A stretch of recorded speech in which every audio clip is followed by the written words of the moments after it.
हमने last lecture में पढ़ा किरचॉफ्स वोल्टेज लॉ।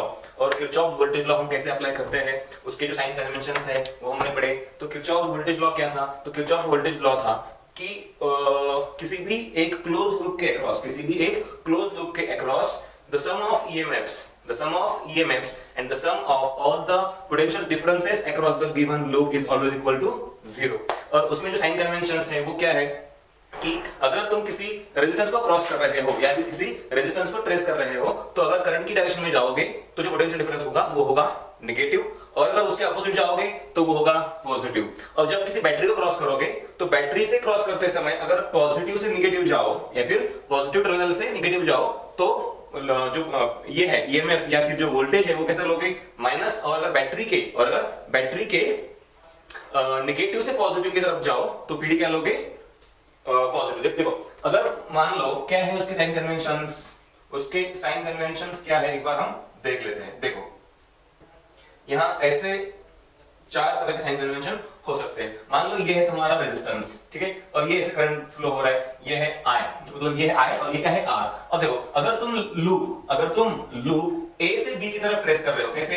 ए से बी की तरफ, तो तुम करंट के साथ जा रहे हो, और करंट के साथ जा रहे हो, इसका मतलब इधर आएगा प्लस, इधर आएगा माइनस, तो प्लस से माइनस जाओगे तो क्या लेना है? पोटेंशियल डिफरेंस नेगेटिव लेना है। मतलब यहां जो पोटेंशियल डिफरेंस तुम लोगे इक्वेशन लिखते समय या फिर लूप को ट्रेस करते समय वो लोगे माइनस आई आर। क्या लोगे? Minus I R. अब यहां देखिए, मान लीजिए ये है रेजिस्टेंस आर, करंट ऐसे बह रहा है बी से लेकर ए तक। कैसे? बी से लेकर ए तक। अब सुनिए, मैं लूप तो वैसे ही ट्रेस करूंगा ए से बी, ठीक है। यहां मैंने ए से बी लूप ट्रेस किया, ए से बी ट्रेस किया, तो आंसर कितना आया? माइनस आया। आंसर मतलब तुम किरचॉफ वोल्टेज लॉ लिखते समय या फिर अप्लाई करते समय ए से बी जाते वक्त क्या लिखोगे? Minus I R. अब सुनिए, अब करंट ऐसे बह रहा है, जाना तो मुझे, मैं ए से बी जा रहा हूं। देखो मैं जा कैसे रहा हूं? ए से बी जा रहा हूं, ठीक है। लूप ट्रेसिंग कैसे है? ए से बी। देखो अब फिर ए से बी जा रहा हूं। अगर करंट इधर से आ रहा है तो ये हुआ पॉजिटिव, ये क्या हुआ? नेगेटिव। बात समझ में आई? ओके, तो पॉजिटिव से नेगेटिव ऐसे करंट आया। देखो तो फिर अब मैं लूप ट्रेस कर रहा हूं ए से बी, मतलब करंट के अपोजिट जा रहा हूं, और जाते समय देखो नेगेटिव से कैसे जा रहा हूं? पॉजिटिव, यानी क्या हो रहा है? इंक्रीज हो रहा है। इसलिए ये जो आईआर है ये कैसे होगा? तो मैं देखो ये पॉजिटिव कौन सा है? ये इस रेजिस्टेंस का नेगेटिव है, ठीक है। तो ये पोटेंशियल डिफरेंस में लिखूंगा पॉजिटिव आईआर। समझ में आया? तो यहां था माइनस आईआर, यहां क्या था? Plus IR. समझो ये पोटेंशियल है वी, ये पोटेंशियल है वी। सुनो, अगर करंट ऐसे बह रहा है, तुमको ए से बी जाना है, करंट ऐसे बह रहा है, तुमको ए से बी जाना है, हाँ, और ये मान लो ये बैटरी का पॉजिटिव, बैटरी का नेगेटिव, ऑलराइट। हाँ, तो तुम जा कैसे रहे हो? तुम जा रहे हो पॉजिटिव से नेगेटिव की तरफ। ए से बी मतलब पॉजिटिव से नेगेटिव, तो तुम्हें यहां पे क्या करना पड़ेगा? माइनस वी लेना पड़ेगा। क्या करना पड़ेगा? माइनस वी लेना पड़ेगा। ओके, माइनस क्यों? क्योंकि पॉजिटिव से नेगेटिव मतलब माइनस। अब देखिए यहां पे ये है माइनस, ये है प्लस, करंट ऐसे बहेगा, तुमको जाना है ए से बी। कहां जाना है? ए से बी जाना है। ए से बी जब जा रहे हो तुम माइनस से प्लस जा रहे हो, मतलब क्या हो रहा है? इंक्रीज। तो यहां पे लेना है तुमको प्लस वी। समझ में आया? ऑलराइट, हाँ, तो हम ये ऐसे कर सकते हैं। अब देखो इसको तुम v बोल सकते हो या e बोल सकते हो। इसको तुम v या e बोल सकते हो, मतलब depending on the condition, v और e। ये मतलब हमें डिपेंड करता है कि हमको कभी v दिया होगा या फिर कभी e दिया होगा, उसमें कोई बड़ी बात नहीं है। हाँ, तो ये हुए किरचॉफ्स वोल्टेज लॉ के कुछ साइन कन्वेंशंस। ऑलराइट, फिर हमने कल पढ़ा कॉम्बिनेशन ऑफ सेल्स। हमने कल और क्या पढ़ा था? Combination of cells. तो पहले था सीरीज कॉम्बिनेशन ऑफ सेल्स, जिसमें हमने मतलब सेम बैटरीज या फिर नंबर ऑफ बैटरीज कैसे जोड़ी थी? सीरीज में जोड़ी थी। वहां पे जो इक्विवेलेंट ईएमएफ था वो था सारे ईएमएफ का सम, और जो वहां पे इक्विवेलेंट रेजिस्टेंस था वो क्या था? उन सारे छोटे छोटे रेजिस्टेंसेस का सम। फिर हमने पढ़ा पैरेलल कॉम्बिनेशन, और वहां पे आर इक्विवेलेंट और ई इक्विवेलेंट कितना होता है ये भी हमने कल देखा। ऑलराइट, हाँ, तो आज हम एक प्रॉब्लम करने वाले हैं। कौन सा प्रॉब्लम करने वाले हैं? एक मिक्स्ड ग्रुपिंग वाला प्रॉब्लम। कौन सा? मिक्स्ड ग्रुपिंग वाला प्रॉब्लम। देखिए mixed grouping problem,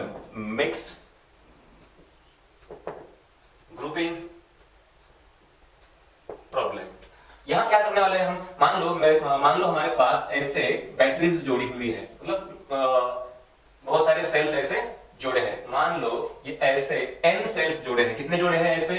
n cells. देख लो मान लो ये 1 2 3 डॉट डॉट डॉट से लेकर कितने ये n सेल्स जोड़े हैं, हर एक का ईएमएफ ई है, कितना है ईएमएफ ई, ये ई और ये भी कितना है ई, और हर एक को कुछ ना कुछ इंटरनल रेजिस्टेंस है, हर बैटरी को क्या है एक इंटरनल रेजिस्टेंस है जिसकी वैल्यू कितनी है आर आर आर आर। समझ आया?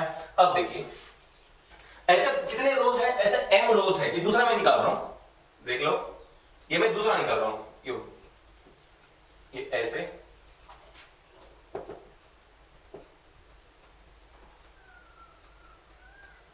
देखो ये R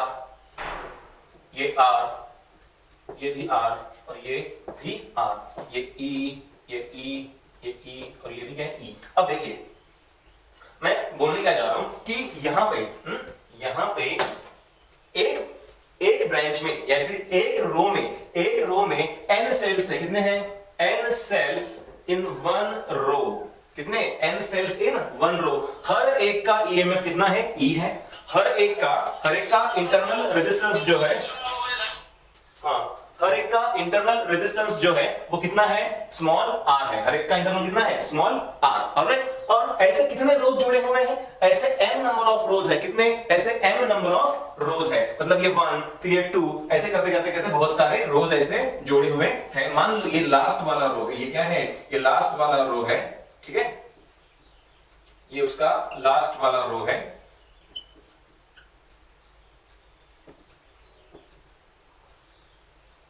ये ऐसे, ठीक है ये E ये E ये E ये E ये भी E ये R ये R और ये भी क्या है R ये सब E और ये R ऑलराइट। अब मैं तुम क्या बोला कि एक ब्रांच में n सेल्स है, यहां भी n एंड सो ऑन, ऐसे कितने रोज है, ऐसे n नंबर ऑफ रोज है, मतलब ऐसे बीच में बहुत सारे रोज लगे हुए हैं, तो ऐसे कुल मिलाकर कितने रोज है, ऐसे m रोज है, कितने हैं m रोज। ऑलराइट, और इनको जोड़ा गया है किसी एक एक्सटर्नल रेजिस्टेंस के अक्रॉस, कहां जोड़ा है इनको, किसी एक एक्सटर्नल रेजिस्टेंस के अक्रॉस जो कितना है R। हमें क्या पूछा गया है, हमें पूछा गया है equivalent EMF of the whole network, क्या पूछा है equivalent EMF of the whole network and the equivalent internal resistance of the whole network.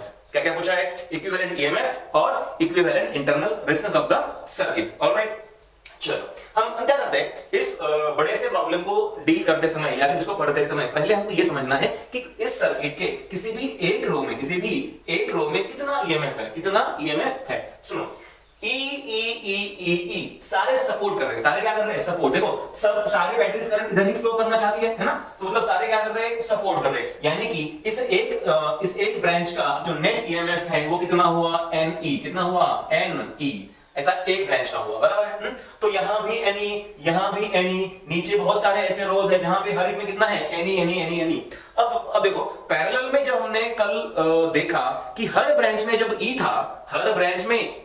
था, ओके, तो जो नेट ईएमएफ था उस पैरेलल कॉम्बिनेशन का वो भी कितना था, वो भी E ही था। याद आ रहा है कल का नेट ईएमएफ, याद आ रहा है?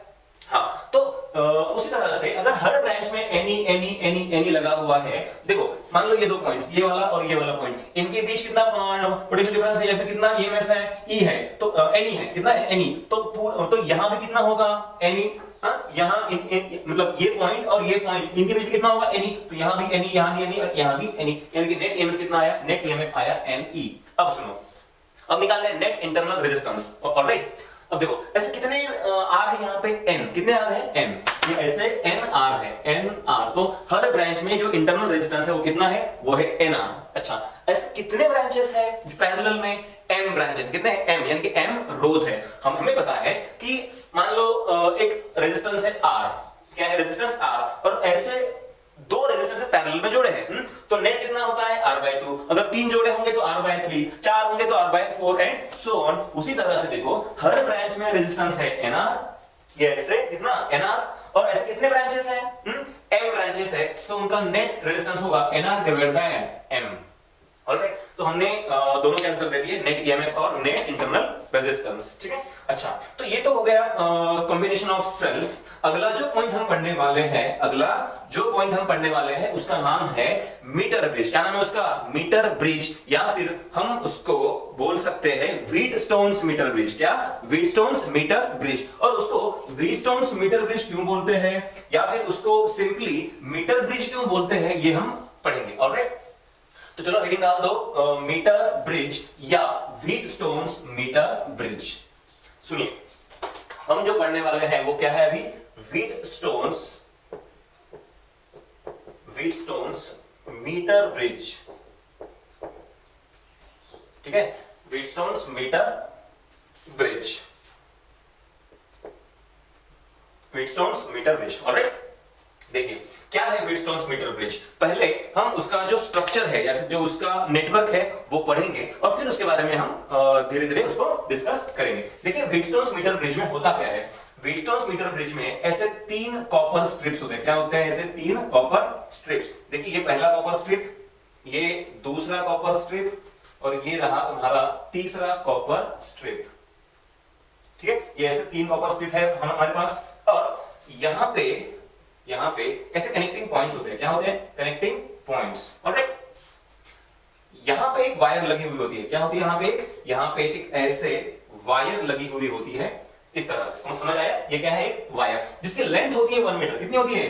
1 मीटर। इस वायर की लेंथ क्या है? 1 मीटर। और इस लेंथ 1 मीटर की वजह से ही इसका नाम क्या पड़ा है? Metre bridge. अब ब्रिज क्यों बोलते हैं ये हम आगे देखेंगे, बट इस वायर की लेंथ 1 मीटर होने के कारण इसका नाम क्या है? Metre bridge. ऑलराइट, अब देखिए इस एक्सपेरिमेंट को यूज किया जाता है कोई अननोन रेजिस्टेंस की वैल्यू फाइंड करने के लिए। मान लो तुम्हारे पास कोई रेजिस्टेंस पड़ा है, तुम्हें उसकी वैल्यू पता नहीं है, तो तुम इसको यूज करके उसकी वैल्यू फाइंड कर सकते हो, ठीक है। अब देखिए यहां पे हम एक ऐसी बैटरी लगा सकते हैं जो सोर्स ऑफ एनर्जी होगा। तो यहां पे हम ऐसे ईएमएफ वाली कोई बैटरी लगा सकते हैं। यहां ये प्लग की है, ये क्या है? प्लग की। और ये रहा तुम्हारा रियोस्टैट। क्या रहा?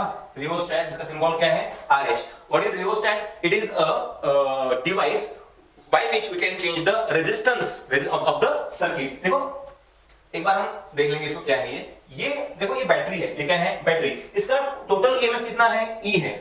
मान लीजिए ये कुछ 100 वोल्ट की बैटरी। कितनी है? 100 वोल्ट की बैटरी है। बट हमें हमेशा 100 वोल्ट चाहिए ये जरूरी नहीं है। हो सकता है मैं इस 100 वोल्ट में से कभी 50 यूज करूं, कभी 25 यूज करूं, कभी 10-20 भी यूज कर सकता हूं। तो अपने रिक्वायरमेंट के अनुसार मुझे इसका पोटेंशियल यूज करते आना चाहिए। अगर मुझे मान लो ये बैटरी 100 वोल्ट की है पर मुझे चाहिए सिर्फ 10। क्या चाहिए मुझको? 10। तो मुझे क्या करना पड़ेगा? जो पोटेंशियल ड्रॉप है वो क्या करना पड़ेगा? वो बढ़ाना पड़ेगा, है ना। तो इस RH को एडजस्ट करके हम अपने जितना हमको पोटेंशियल डिफरेंस चाहिए इन दो पॉइंट्स के अक्रॉस वो हम ले सकते हैं। बात समझ में आई? तो RH is the rheostat which is used to control the potential difference across the 2 terminals of the battery. Alright, और ये प्लग की है।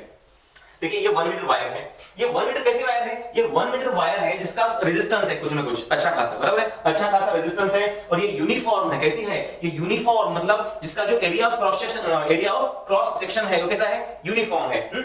मतलब ऐसा नहीं कि कभी मतलब कहीं पे मोटी है, कहीं पे पतली है, या फिर टेढ़ी मेढ़ी, ऐसा कुछ नहीं है। तो इसलिए uniform cross section wire of length 1 metre having some resistance. कितना है ये हमें अभी पता नहीं है, या फिर हमें उसकी जरूरत भी नहीं है। ये ऐसा हमने यहां पे एक बैटरी लगा दी है। अब देखिए हमें करना क्या है। हमें ये सेटअप या फिर ये जो सर्किट है इसको यूज करके हमें अननोन रेजिस्टेंस फाइंड करना है। मान लीजिए जो अननोन रेजिस्टेंस है ये मैंने यहां जोड़ दिया, इसका नाम है X। क्या है ना इसका नाम? X। और जो नोन रेजिस्टेंस, अब देखिए यहां हमें क्या जोड़ना है? यहां हमें जोड़ना है एक नोन रेजिस्टेंस। क्या जोड़ना है? एक नोन रेजिस्टेंस। अच्छा, तुमने लैब में देखा होगा, लैब में एक रेजिस्टेंस बॉक्स करके ये होता है, इंस्ट्रूमेंट होता है, ओके। उसमें क्या होता है कि उसमें वैसे बहुत सारे ये रहते हैं, रेजिस्टेंस रहते हैं कि मतलब 1 ओम, 2 ओम, 10 ओम, मतलब फिर 20 ओम, 30 ओम, 100 ओम, 200 ohm and so on, okay. तो हम उसमें से कोई भी एक रेजिस्टेंस चुनकर उसको यूज कर सकते हैं, ओके। तो मैं क्या कर रहा हूं, इस वाले मतलब गैप में मैं जोड़ रहा हूं एक नोन रेजिस्टेंस। कैसा रेजिस्टेंस? नोन, जिसकी वैल्यू मुझे पहले से पता हो। तो यहां मैंने जोड़ा है एक नोन रेजिस्टेंस जिसकी वैल्यू कितनी है? R।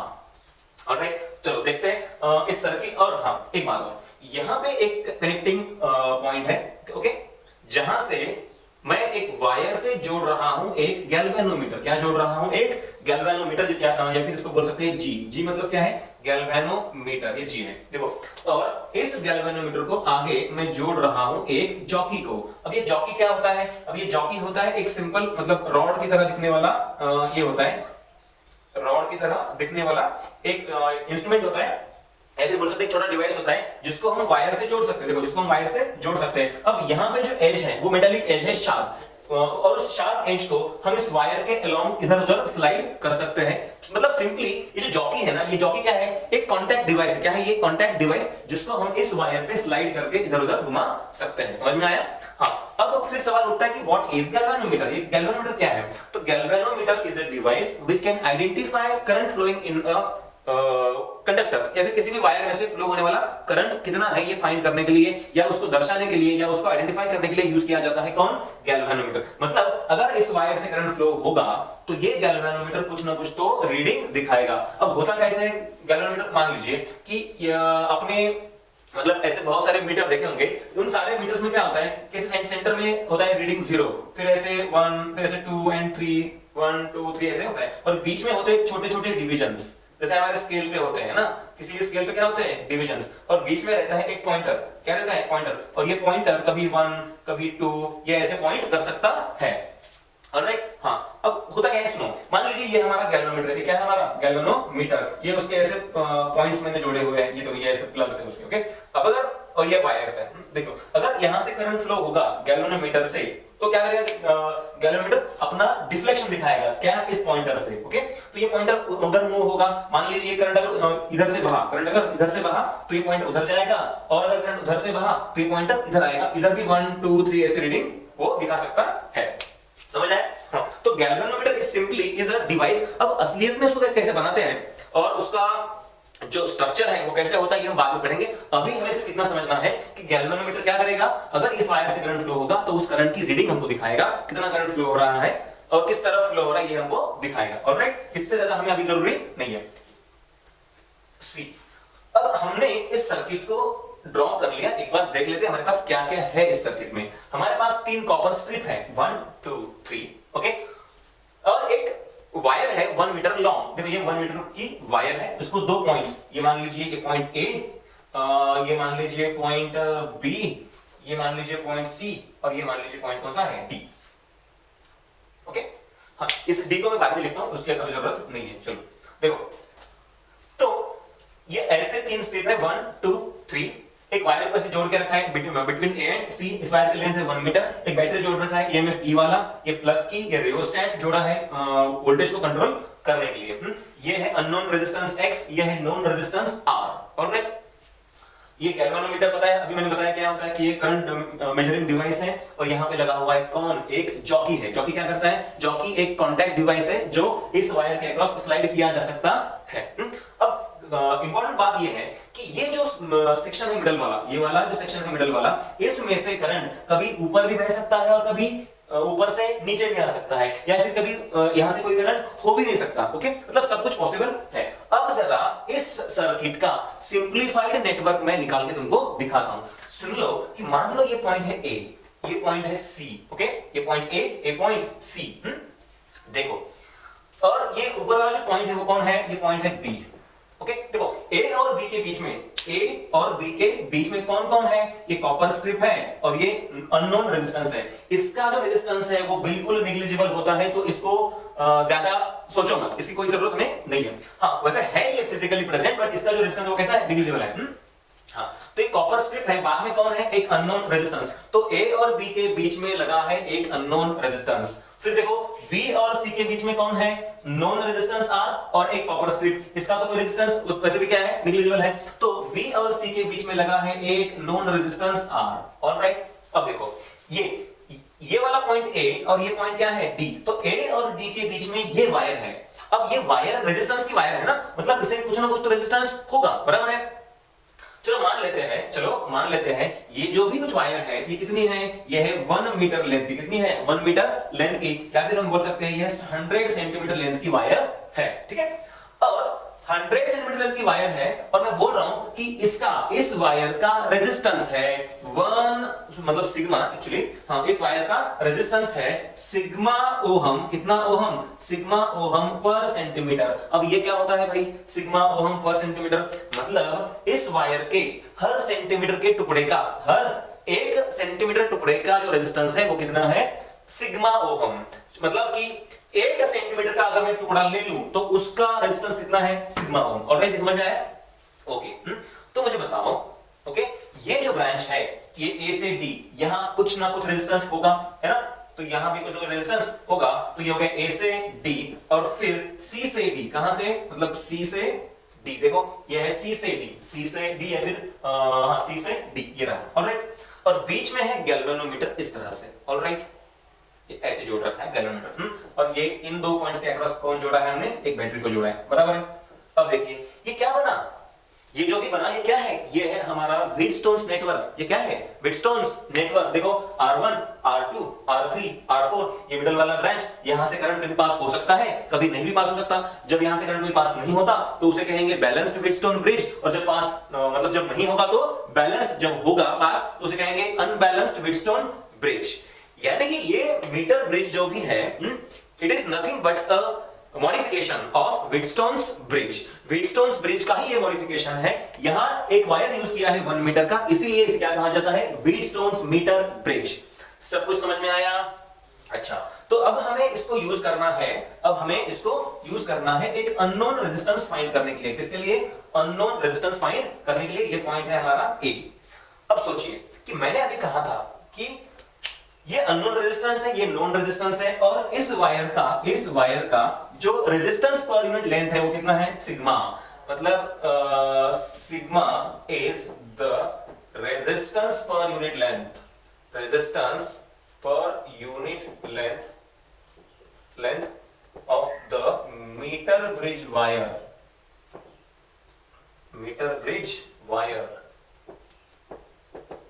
ठीक है, alright.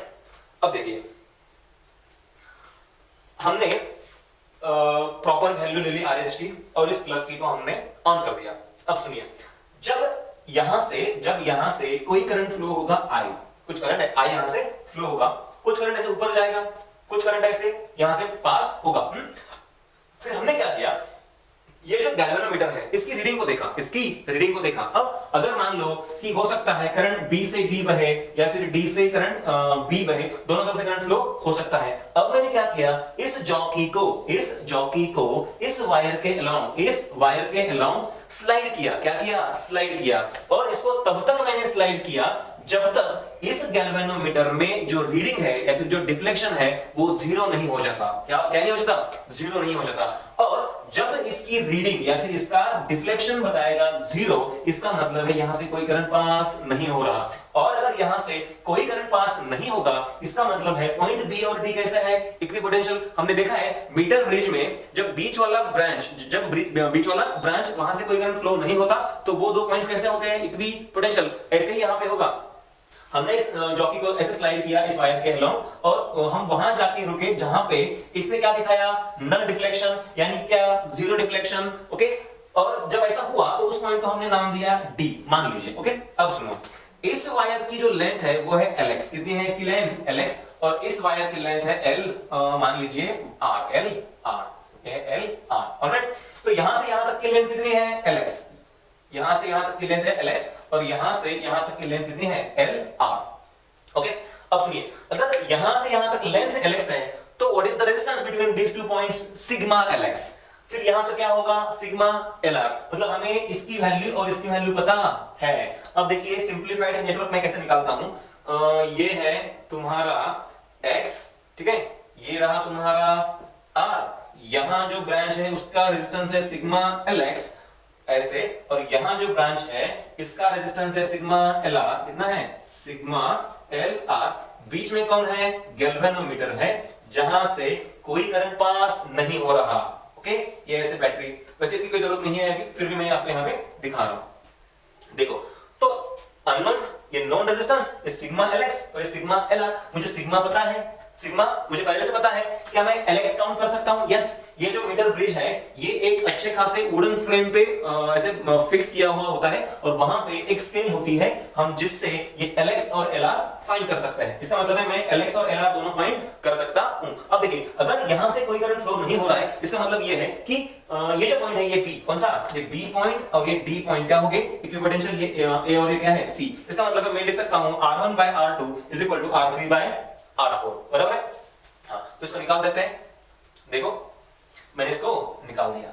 So what I can write, मैं लिख सकता हूं बाय द बैलेंस कंडीशन। यहां पे क्या हुआ? ब्रिज बैलेंस हुआ। ये पॉइंट है नल डिफ्लेक्शन पॉइंट, क्योंकि जब ये पॉइंट मिला तो इसमें कोई करंट नहीं था, तो मैं लिख सकता हूं x डिवाइड बाय r, मतलब कि R1/R2 मतलब x by r is equal to इतने वायर का रेजिस्टेंस यानी कि सिग्मा LX, फिर इतने वायर का रेजिस्टेंस यानी कि सिग्मा LR। अरे समझ लो बात को, तो सिग्मा सिग्मा क्या हुआ? कैंसिल, तो बचा x by r equal to LX by LR, यानी कि x is equal to what? R into LX by LR, या फिर मैं इसको ऐसे भी लिख सकता हूं R इनटू LX। अब बताइए ये जो LR है, ये जो LR है वो यहां से यहां तक का लेंथ है, बट पूरा लेंथ कितना है? पूरा लेंथ है 100 सेंटीमीटर। कितना है? 100 सेंटीमीटर। तो इस LR को हम लिख सकते हैं 100 माइनस LX, लिख सकते हैं 100 माइनस LX। समझ में आया? हाँ, तो this is the formula for finding unknown resistance X, समझ में आया? तो इस फॉर्मूले से और ये मेथड यूज करके हम अननोन रेजिस्टेंस फाइंड कर सकते हैं। ओके, अब देखिए यहां पे इस एक्सपेरिमेंट में कहां-कहां पे गलती हो सकती है। द सोर्सेस ऑफ एरर्स, हो सकता है, ठीक है, हो सकता है कि ये जो वायर है ये यूनिफॉर्म ना हो, ठीक है, ये पहला एरर यहां पे हो सकता है। दूसरी बात हो सकता है कि यहां पे जो कॉन्टैक्ट्स हमने बनाए हैं, मतलब जिसको हमने मतलब वेल्डिंग से वगैरह बनाया था, ठीक है, तो यहां पे हमने कॉन्टैक्ट्स बनाए हैं, हो सकता है वो जो कॉन्टैक्ट रेजिस्टेंस है वो कुछ एरर क्रिएट करे, ये हो सकता है दूसरा। और तीसरी बात ये हो सकती है कि मान लो ये जो वायर है, वैसे तो हमने कहा कि ये कितनी है, ये थ्योरेटिकली होती है 1 मीटर, कितनी होती है? 1 मीटर, बट हो सकता है कि ये एग्जैक्टली 1 मीटर ना हो, उससे थोड़ी सी कम या उससे थोड़ी सी ज्यादा हो, ये भी हो सकता है। यानी कि ये जो वायर है वो कभी कभार 1 मीटर से थोड़ी ज्यादा या फिर कम हो सकती है, या फिर ऐसा हो सकता है कि ये वायर भले 1 मीटर की है बट इसकी जो नीचे लगी हुई स्केल है वो एग्जैक्टली 0 और 100 पे नहीं है, मतलब यहाँ 0 और यहाँ क्या होना चाहिए? 100, बट अगर थोड़ा सा इधर उधर हो जाए तो ये रीडिंग भी गलत हो सकती है। These are the sources of errors. अब हमें प्रिकॉशंस क्या लेना है कि यहाँ कोई एरर ना आए, इसलिए हमें प्रिकॉशन ये लेना है कि हमको ये जो वायर है ये कैसे लेनी है? यूनिफॉर्म लेनी है। दूसरी बात, हम जो भी ये करने वाले हैं, क्या मतलब एक सेकेंड, हाँ, वायर तो यूनिफॉर्म चाहिए। फिर दूसरी बात, हाँ, रीडिंग की प्रिकॉशन, मतलब हमें इस नॉन रेजिस्टेंस R की वैल्यू ऐसी लेनी है ताकि ये जो नल डिफ्लेक्शन पॉइंट है, कौन सा? D, ये बिल्कुल ऐसे मिडल वाले रीजन में आए। कैसे? ये इस बीच वाले रीजन में। इसको आइडियली हम बोल सकते हैं 33.3 सेंटीमीटर से लेकर 66.6 सेंटीमीटर तक, ठीक है, मतलब जो नल पॉइंट आना चाहिए आइडियली वो इस रीजन में आना चाहिए, 33.3 सेंटीमीटर से लेकर 66.6 सेंटीमीटर, मतलब ऐसे बीच वाले रीजन में आना चाहिए। Okay, these are few precautions which we can take to minimize the errors। एक और चीज हम कर सकते हैं, मान लीजिए पहले जब हमने किया तो x को यहां रखा था, r को वहां रखा था, हमने कोई रीडिंग ले ली और कोई वैल्यू हमने फाइंड कर दी, इसकी x की वैल्यू फाइंड कर ली। अब तुम्हें थोड़ा डाउट है कि ये रीडिंग सही है गलत है, तो क्या करो, r को और x को रिवर्स कर दो, मतलब उनको इंटरचेंज कर दो और वही जो प्रोसीजर है वो रिपीट करो, ताकि हम एक बार और चेक कर सके कि हमने जो आंसर लाया है वो सही है या गलत। ये तीसरा जो प्रिकॉशन है वो हम ले सकते हैं। समझ में आया? तो इस तरह से हम परफॉर्म करते हैं Wheatstone's metre bridge experiment to find an unknown resistance of conductor, मतलब जो हमें पता नहीं था। ठीक है, तो इसके बाद एक इसका ही एप्लीकेशन है मीटर ब्रिज का ही, जिसको हम कहते हैं केल्विन्स मेथड। क्या कहते हैं? Kelvin's method. तो लिख लो केल्विन्स मेथड।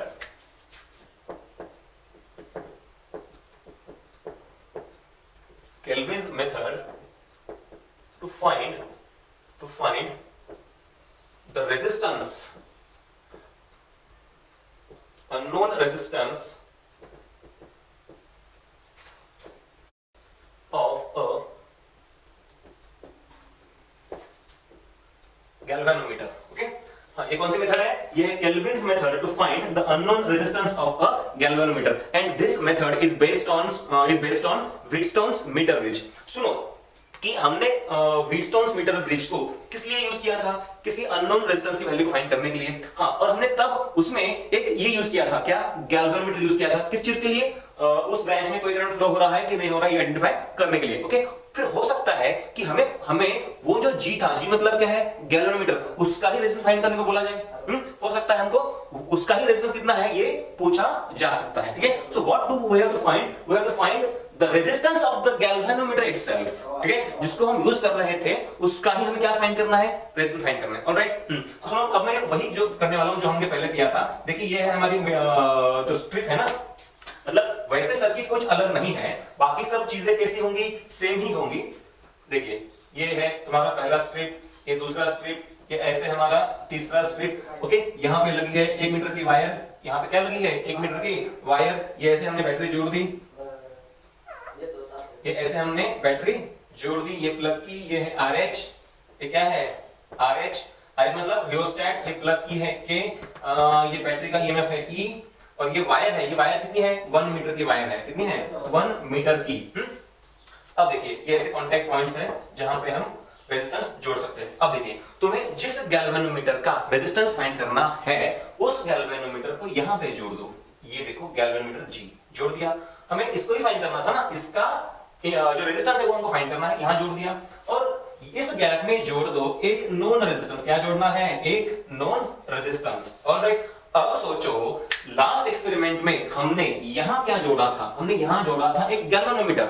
ओके, तो अब तो हमको उसको ही उसका ही रेजिस्टेंस पूछा है, तो क्या यहाँ पे एक और यूज करेंगे गैल्वेनोमीटर? नहीं, तो यहाँ हमें कोई मतलब यहाँ हमें दूसरा गैल्वेनोमीटर लेने की जरूरत नहीं है। और यही खासियत है केल्विन्स मेथड की। मतलब अगर हमें गैल्वेनोमीटर का रेजिस्टेंस पूछा जाए तो हमें फिर से एक और जो गैल्वेनोमीटर है उसको यूज करने की जरूरत नहीं है। यहाँ पे हम सिंपली क्या कर सकते हैं? यहाँ पे हम सिंपली एक वायर जोड़ सकते हैं और उसको जोड़ देंगे सिर्फ जॉकी को, बीच में कोई ये नहीं होगा गैल्वेनोमीटर। ओके, हाँ, तो ये है हमारी जॉकी, बाकी कुछ नहीं है। तो पॉइंट A, ये पॉइंट B, ये पॉइंट C और ये पॉइंट क्या होगा? D। अब देखिए इस मेथड को ये भी कहा जाता है क्या? Equal deflection method. Equal deflection method, equal deflection method. और ऐसा क्यों कहा जाता है ये हम देखेंगे। चलो मान लो कि मैंने प्लग की ऑन की और यहां से कुछ करंट पास किया, मान लीजिए I इतना करंट पास हुआ। अब यहां से कुछ करंट ऊपर से पास होगा, कुछ करंट यहां से पास होगा एंड सो ऑन। और ये जो गैल्वेनोमीटर है, और अभी शुरुआत में हमने इस जॉकी को यहां पे नहीं जोड़ा है या फिर यहां पे स्लाइड नहीं किया है, हमने इसको पहले जोड़ा ही नहीं, मान लो। ठीक है, ऑलराइट। अब देखिए कुछ करंट ऐसे ऊपर से जाएगा तो ये क्या हो जाएंगे? पैरेलल। ओके, तो ये पैरेलल हो जाएंगे, कुछ करंट से ऊपर से फ्लो होगा। मान लो गैल्वेनोमीटर शोड सम रीडिंग। ठीक है, गैल्वेनोमीटर ने कुछ रीडिंग दिखाई, मान लीजिए 30 डिविजन्स। कितना दिखाई रीडिंग? 30 डिविजन्स। ऑलराइट, इसने उतनी रीडिंग दिखाई। अब हमने क्या किया? अब हमने इस जॉकी को, मतलब ये जो पॉइंट है यहां से एक वायर जोड़ा एक जॉकी को, और उस जॉकी को हमने इस वायर पे ऐसे स्लाइड किया। क्या किया? स्लाइड किया, मतलब यहाँ फिर यहाँ ऐसे ऐसे करते करते हमने सारे पॉइंट्स को चेक किया। और फिर मैं इस जॉकी को मूव करते समय या स्लाइड करते समय वहां जाके रुक गया जहां पे इस गैल्वेनोमीटर ने फिर से उतनी ही रीडिंग दिखाई। कितनी? 30 डिविजन्स, यानी कि इक्वल डिफ्लेक्शन, यानी कि पहले जितना हुआ था उतना।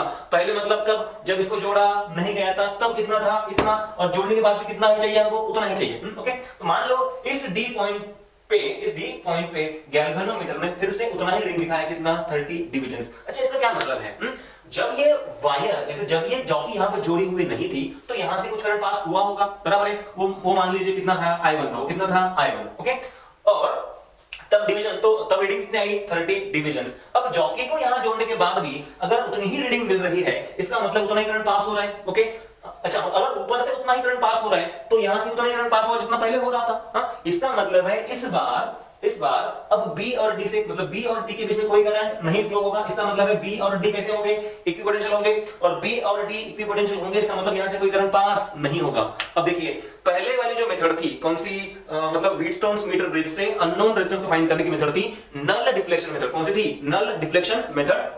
बट यहाँ पे यहाँ पे वैसे तो बी पॉइंट को जोड़ने पर यहां से कोई करंट फ्लो नहीं होता, ये तो यहां भी है, हाँ, बट यहाँ पे जो मेथड हमने यूज की है वो क्या है, वो है इक्वल डिफ्लेक्शन मेथड। यहाँ की गैल्वेनोमीटर की जो रीडिंग है वो नल नहीं है या फिर वो जीरो नहीं है, जितनी पहले थी उतनी ही बाद में है, ठीक है। पहले मतलब ये वायर जब जोड़ा नहीं था तब वाली रीडिंग, ओके, उतनी ही बाद में है, इसलिए इसे कहा जाता है इक्वल डिफ्लेक्शन मेथड। बाकी तो सब चीजें सेम है। बाकी क्या है देखो, फिर इसका मान लीजिए इसका रेजिस्टेंस है G, ओके, ये R1, ये R2 डिवाइड बाय R, अब ये R3 मतलब ये वाला सेगमेंट, ये R3, मान लीजिए ये लेंथ है LG, कितनी है LG, और ये लेंथ है LR, ओके। तो इसका जो रेजिस्टेंस है वो कितना होगा, सिग्मा LG, और इसका कितना होगा sigma LR, sigma sigma gets cancelled, तो G इक्वल टू आएगा R into LG divide by LR, या फिर G equal to R into LG। LR को मैं क्या लिख सकता हूं, LR को लिख सकता हूं 100 माइनस LG। तो ये फॉर्मूला बनेगा गैल्वेनोमीटर के रेजिस्टेंस को फाइंड करने का। बात समझ में आई? Okay. So this is the way we can find the unknown resistance of an galvanometer. ठीक है? और यहाँ पे भी सारे वही प्रिकॉशंस है या फिर वही सोर्सेस ऑफ एरर्स है जो किसी एक मीटर ब्रिज एक्सपेरिमेंट में हो सकते हैं। आपको डिफरेंस याद रखना है, जो पहला वाला एक्सपेरिमेंट था to find unknown resistance, that was null deflection method. कैसी मेथड थी? नल डिफ्लेक्शन मेथड थी। अभी जो हमने केल्विन्स मेथड यूज की वो है इक्वल डिफ्लेक्शन मेथड। कैसी मेथड है वो? Equal deflection method, okay. चलो एक प्रॉब्लम करते हैं मीटर ब्रिज एक्सपेरिमेंट पे। मान लीजिए कि मीटर ब्रिज के लेफ्ट गैप में, कौन से गैप में? लेफ्ट गैप में। देखो ये मैं तुमको फिगर के थ्रू प्रॉब्लम समझा रहा हूं, ठीक है। हाँ, यहाँ पे है एक अननोन रेजिस्टेंस R। क्या है? Unknown resistance R। यहाँ पे एक नोन रेजिस्टेंस है S। क्या है? एक नोन रेजिस्टेंस S। ये वायर है 1 मीटर की, ऑलराइट। बाकी सब तुमको पता है क्या होता है, कैसे होता है, ये मुझे ज्यादा जरूरी नहीं है, ओके। ये R है, ये S है। मान लो केस 1 में, कहां पे? केस 1 में जब मैं ये परफॉर्म कर रहा था तो मुझे नल डिफ्लेक्शन मिला। क्या मिला? नल डिफ्लेक्शन मिला 30 सेंटीमीटर पर। कहां पे मिला? 30 सेंटीमीटर पर। और ये रीडिंग मैंने लिख ली, नोट डाउन कर ली। फिर मैंने क्या किया, ये जो S है, ये क्या है? S, इसको पैरेलल में जोड़ दिया 12 ओहम। कितना जोड़ा? 12 ओहम। समझ में आ रहा है? इसको पैरेलल में जोड़ा 12 ओहम, और मैंने फिर एक नल पॉइंट फाइंड किया, केस 2 वाला, और वो आया 50 सेंटीमीटर पे। कहां पे आया? 50 सेंटीमीटर पे। मान लीजिए यहां पे आया 50 सेंटीमीटर पे, ऑलराइट। समझ रहे हो? ये 30 था, ये कितना है? 50। वैसे ये दिखाई नहीं दे रहा उतना एग्जैक्टली, बट हमको सिर्फ समझना है, ओके। अब हमें क्या पूछा है? हमें पूछा गया है find R and find S। हमको R और S दोनों फाइंड करना है, इतना हमको दे रखा है। अब सुनिए, केस 1 में क्या था? केस 1 में ये R बाय S, देखो unknown R, known S, R by S कितना था? हमें पता है फॉर्मूला क्या होता है? LX by LR। क्या होता है? LX by LR। तो ये था 30, ये कितना था? 30, तो नीचे कितना आएगा? 70, तो R बाय S हुआ 70। अब देखिए केस 2 क्या है? केस 2 में ये हुआ था, हमने यहां पे S के साथ पैरेलल में और कौन जोड़ा था? 12। यानी कि यहां अब S की जगह पे कौन आएगा? 12 into S divide by S plus 12। समझ आया? हाँ, ऑलराइट। अब और तब जो नल पॉइंट था वो कहां पे था? 50 पे। तो ऊपर भी 50 और नीचे भी क्या हो जाएगा? 50, ओके। हाँ, अब देखो ये S प्लस 12 ऊपर जाएगा, तो R into S plus 12 divide by what? 12S। कितना? Is equal to what? ये 50 बाय 50 हो जाएगा 1।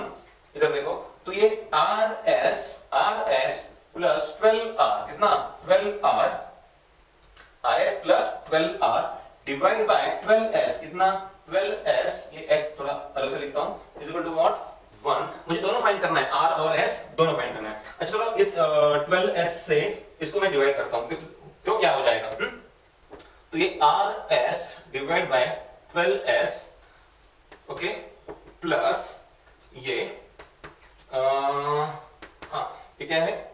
देखो 12 गेट्स कैंसिल, तो बचेगा सिर्फ R बाय S। तो यहाँ बचेगा R by S is equal to what? 1। मुझे R बाय S पता है, ये R बाय S है 30 बाय 70, ओके। तो ये R, और यहाँ पे देखो S क्या हो जाएगा? कैंसिल। तो R बाय 12 प्लस ये 30 बाय 70 इक्वल टू व्हाट? 1। तो हो जाएगा R divide by 12 is equal to, ये आ जाएगा 1 माइनस 3 बाय 7, यानी कि R is equal to 7 minus 3, 4 by 7 into ये कितना आएगा? 12। और ये हो जाएगा 48, ये हो जाएगा 48 divide by what 7, 48 by 7 ohm. समझ में आ रहा है? तो मैंने R फाइंड कर लिया। और अगर R मैंने फाइंड कर लिया तो S फाइंड करना कोई बड़ी बात नहीं है। देखो हमको पता है R बाय S कितना है 30 बाय 70। इसको मैं थोड़ा क्लियर कर देता हूं ताकि हमारा प्रॉब्लम पूरा हो जाए। देखो तो R की वैल्यू कितनी है? R की वैल्यू है 48 डिवाइड बाय 7, यानी क्या आएगा 7 8 नहीं 7 6 7 6 42, फिर 6 पॉइंट, फिर बचेगा कितना 6 आएगा रिमाइंडर, और ये 6.8 ओहम। तो R आएगा अप्रोक्सीमेटली 6.8 ओहम। क्या हम S फाइंड कर सकते हैं? यस। देखो हमको पता था R by S equal to कितना था 3 बाय 7, हमें R मिला है तो क्या S मिल सकता है? यस। तो S होगा 7R divide by 3, 7R divide by 3, 7R divide by 3। हाँ मुझे R पता है, ये 7/3 R है 6.8 ओहम। अब इसका जो भी आंसर होगा आप फाइंड कर सकते हो। 7 into 6.8 डिवाइड बाय 3, ये मैं नहीं करने वाला, ये तुम्हें करना है। और ये क्या है? ओहम। ऑलराइट, ये उतनी बड़ी बात नहीं है। हाँ तो आज हमने क्या पढ़ा? आज हमने पढ़ा व्हीटस्टोन्स मीटर ब्रिज, फिर हमने पढ़ा Kelvin's method to find unknown resistance of a galvanometer, और फिर हमने एक ऐसा प्रॉब्लम भी किया। ओके, तो आज के लिए इतना काफी है। अगले लेक्चर में हम कुछ और पढ़ेंगे।